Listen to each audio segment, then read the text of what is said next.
Have you ever been angry with somebody and just did something that you regretted later? You know, you're so mad at them, you're mad at, maybe it's your child, maybe it's your husband, maybe it's your boss, somebody you got really, really upset with, and you said something and you did something only for you to regret later. You probably felt good in a moment, but after a while you're like, oh my goodness, I wish I didn't do that. Now, if you have felt this way before, many parents have been emailing me and Facebooking me and asking me, Coach Dave, what can I do about my emotional state? My kids, they destabilize me, they poke me, they trigger me, and they make me do these things. I get so mad and I say things and I do things that I only regret later. So I want to do a quick video for you where I want to share with you simple strategies and tools that you can use to keep the calm, to be able to be cool, to be able to make the right decision at the right time, using the right tone, using the right energy to get your point across. Now, I want to give credit to Crispy, a mom from our program that we graduated with recently, because she asked me this question. And she's like, Coach Dave, what is emotional intelligence? How can I use emotional intelligence to not only stabilize myself, but to stabilize my kids? Especially if I have to deal with a kid with an attitude. Ooh, you know, one of the most frustrating kids to deal with are kids who are really smart, right? Because you got to be really, really smart to handle them. So I'm going to share with you a model that I use, a very simple tool that I use on myself, and that I have taught to many other people in corporates, in businesses, as well as parents as well, that you can use to manage your emotional state and that of others as well, so that you get what you want, you get your outcome. All right, so here we go. There's a 3-step process. How many steps is the process? 3-step process. Now, the first thing is this. If anyone asks you who's the most important person in the world, who's that? Exactly, it's you, right? So the first step is this. Number 1 is know yourself. Repeat after me. Say know yourself. Do you know yourself? Do you really know who you are? I mean, what a deep question, right? You go Bhagavad Gita, the Buddha, everyone spends many, many lifetimes trying to figure out who they are. But you know what? That's all great, but is it practical? Remember, I always told you guys that I'm a practical psychologist. I want to be able to get the fastest techniques, the quickest techniques that work immediately so I can get the result that I want. Now, to know yourself, you just need 2 things. How many things is that, my friends? You need 2 things. The first thing is this. Do you know your emotions? Do you know what you're feeling? What are you feeling right now? If I asked you, how are you feeling right now? You're watching this video, right? How are you feeling right now? How do you feel? Are you feeling angry? Are you feeling interested? Are you feeling sad? Are you worried that you're not being able, oh my goodness, he's going to teach me something, am I going to be able to use whatever this guy is teaching me? How are you feeling right now? Most people, they only feel about 7 emotions. But guess what? There are over 250,000 emotions in this world. And the emotions that we typically label are, I'm feeling happy, I'm feeling sad, not good, not bad, so, okay, could be better. And most of the time it's really anger and frustration, isn't it? Now here's the thing, when you know yourself, when you're able to label your emotions, can you label emotions? Can you label how you're feeling right now? What's the importance of being able to label your emotions? And I'm going to tell you this, whenever you're angry, whenever you're frustrated, imagine a Coke bottle. If you had a Coke bottle and you shook it really, really hard, and you open up the bottle cap, what will happen to the liquid? It will just splurt out like a huge volcano, wouldn't it? So that's what our emotions are like. If we don't label our emotions, if we don't say, oh, you know what, I'm feeling really upset right now, and I'm feeling really angry that this person has hurt me, and I'm feeling betrayed that I've given this person so much, and this person has gone behind my back and done something that has really embarrassed me and really tested the friendship that I had with this person. Now, when you label that feeling of betrayal, feeling of sadness, what happens is that Coke bottle, instead of bubbling up, it starts dissolving and it starts cooling down. So when you open up the bottle cap, there's no volcano, it's just peace. So when you label your emotions, automatically you start feeling better about yourself. You start calming down. Think about your child, your son or your daughter. When you took them to a toy store, and they're running around the toy store. They see a toy in the shop. What is it they're asking you for? Mommy, I want that toy. And what did you do sometimes? What do some parents do? Some parents ignore the kid, right? When you ignore your kid, what happens? Do they get softer and keep quiet, or do they get louder? They get louder and louder and louder until you what? Until you acknowledge them, right? Yeah, my dear, how are you feeling? What is it? How can I help you? What do you want? And when you say that and they get to share what they're feeling, they calm down a bit. Of course, that comes step 2, because you have to then manage that situation, right?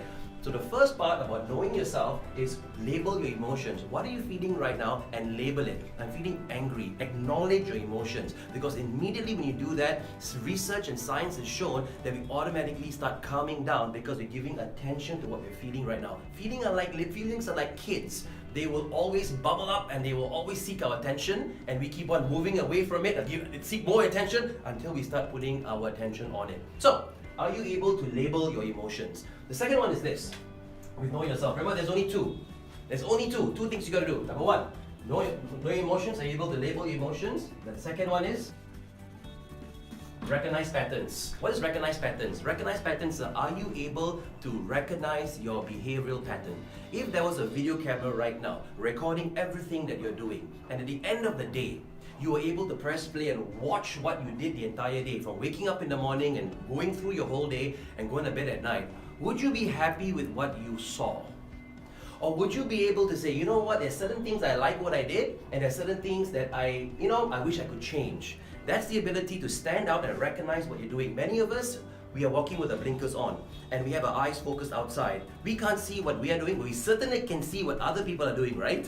We can see what our spouse is doing, we can see what our kids are doing, what our boss, what everybody else is doing, but are we able to really notice and see what we are doing ourselves? Are we able to recognize our behavior patterns? Now, if we are able to do these two things, label our emotions, what am I feeling right now? And what am I doing that's making me feel this way? If you can do these two things, you have achieved spirituality to the highest level.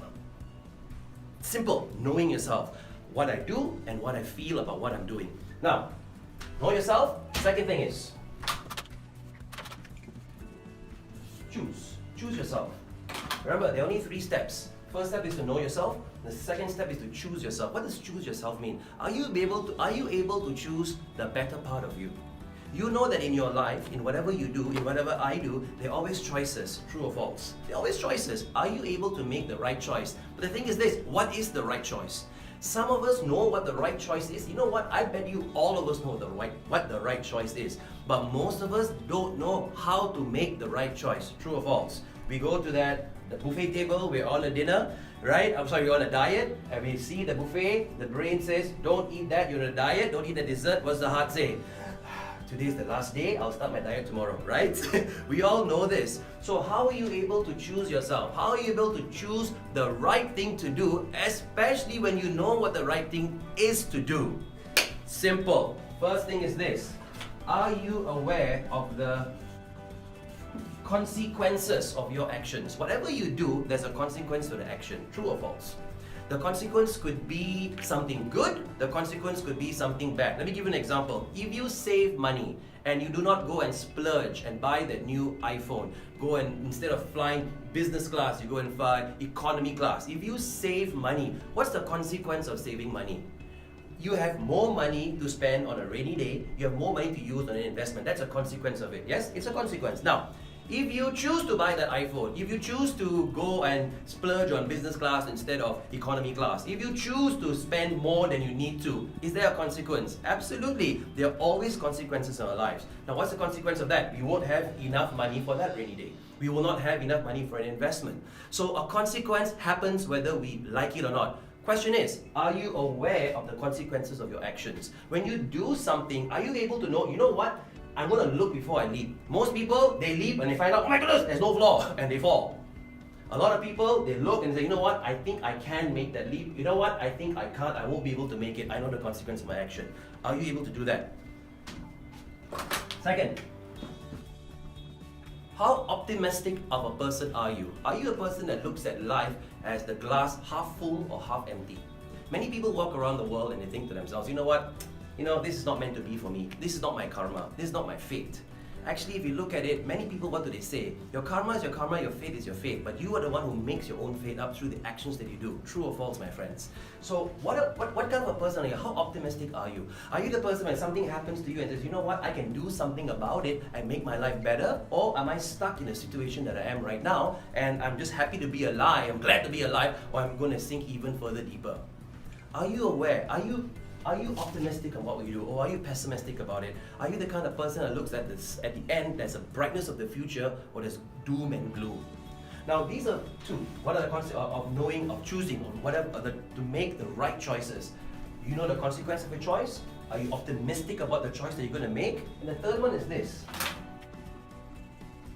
Internal motivation or intrinsic motivation. What motivates you to do what you would like to do? What motivates you to do that action? Again, you're at that dessert counter. Your brain says, on a diet. Your heart says, no, today's the last day. What are you motivated by? Are you motivated by, well, you know, from on the inside, where this is what you want to do for yourself, I want to do this diet because I want to feel healthy and I want to feel more energized. I want to feel good about myself. That's something that's internal. External motivation would be, I want to do it because I want other people to acknowledge me more. I know that if I look better, if I look sexier, if I look more attractive, people will like me more than they like me now. Some people go that way and that's fine, but is that an internal motivation or an external motivation? I want to drive that BMW so people can see that I'm a successful person, because if not for the BMW, I wouldn't believe I'm a successful person. I want my kids to be able to be toppers in school, because when other people see my kids toppers in school, they will respect me more as a great parent. What kind of motivation? How are you motivated? Are you motivated internally for yourself, that you are doing it because you want to do it for yourself, intrinsically inside of you, or are you doing it for external gain? Question. First, are you aware of the consequences of your actions? Number two, how optimistic are you? Number three, are you able to be motivated from the inside or for the outside? And finally, the fourth one is navigate emotions. What does navigating emotions mean? If you can imagine a ship on rough seas, and you're a captain of a ship, and it's on rough seas, what would you do? And you see ahead of you is darker clouds, it's stormy, you can hear the thunder, you can feel the fear inside of you. Would you take that wheel of your ship and go further into the storm? Or would you take that wheel and say, you know what, I want to go the other direction where there's sun, turn my ship around and move in a brighter direction? Which choice would you take? Obviously, you would choose not to go into the darker clouds, deeper into the storm. You would choose to go more into the light, into freedom, into brightness. But guess what happens to most people? We get stuck. We get sucked into those clouds and we go into those choppy waters, those choppy seas, and what happens? We damage ourselves. Are you able to notice the damage that can happen potentially in the future? You're feeling angry, you're feeling upset, you know you're getting riled up, you get sucked into it and do something that you're going to regret later, or you say, you know what, I want to change course, change direction, and go towards something that's brighter and more positive, and calmer and more relaxed. Are you able to do that? Are you able to navigate your emotions? Now, these are the 2 steps of the 3-step model. The first one is, do you know yourself? Second one is, are you able to choose yourself the right way, make the right decision, the right action? And number 3, the third one is, give yourself. What does give yourself mean? Give yourself means, are you able to show empathy? Are you able to look at another person that you're communicating with, whether it's your spouse, whether it's your child, whether it's your boss or your colleague, and you're feeling really angry and upset about how they are behaving towards you? Are you able to take yourself out of your shoes, put yourself into their shoes, into another person's shoes, and feel what that person is feeling, what that person is going through? Maybe that would allow you to have more information about what that person is experiencing. How do we feel when someone goes and barks orders towards us? Do we feel good about it, or do we push that person away? Yeah, obviously we push that person away. But what if a person came up to us and said, you know what, you look pretty upset. I know you must be feeling down. You look troubled. What's troubling you? Now, when you say that to a person, when someone says that to you, how would you feel? Immediately you would feel acknowledged, right? So it goes back up here. Are you able to label your emotions? Because when you label the emotions, automatically what happens? It connects and you start feeling relief. You start feeling better. Yeah, you know what? I'm feeling a little bit troubled right now. I'm really, really nervous and anxious about this interview I'm going to be having tomorrow with the boss. And he's going to be, it's going to be my performance appraisal, and I don't really know how I'm going to do, and I'm really, really nervous because I want to get the promotion, I want to get the increment. Instead of someone coming up to you and saying, hey, what's wrong with you? Come on, you can do it, you can do better. They're barking orders over to you. Are you able to take yourself, put yourself into another person's shoes, feel what that person is feeling? Because wouldn't you agree, we appreciate people more who care about us rather than they just caring about themselves. If another person is talking to you and just instructing you and giving you orders, what do you think about that person? That person is being kind to you and caring to you, or just really interested in what they are having to say towards you? So, give yourself is about being able to put yourself into other people's shoes. And that is what emotional intelligence is all about. It takes years for people to discover how to manage the emotional state, how to be able to manage the emotions of other people. I've given it boiled it down for you in 13 or 14 minutes. So quick recap. 3 steps to be able to improve your emotional intelligence, be able to be more sensitive to what you are feeling and to what others are feeling as well. 3 steps, what are they? Number 1, know yourself. Number 2, what? Choose yourself. And number 3, give yourself. Number 1, know yourself is made up of 2 parts. Are you able to know what you're feeling, to label your emotions? Because the more we label our emotions, the better we feel. Are you able to recognize your behaviors, your patterns? What are you doing that's making things happen for you in the way you want it to? Or what are you doing that's making things not happen in the way that you don't want things to happen for you? Are you able to recognize your behavior patterns? And then choose yourself. Are you aware of the consequences of your actions? Are you optimistic, where you look at the glass half full instead of half empty? Are you able to motivate yourself from the inside rather than the outside? And finally, are you able to navigate your emotions, to stay clear away from emotions that bring you down, of anger, of fury, of dread, of sadness, of depression, and move out into positivity, move out into delight, move out into certainty?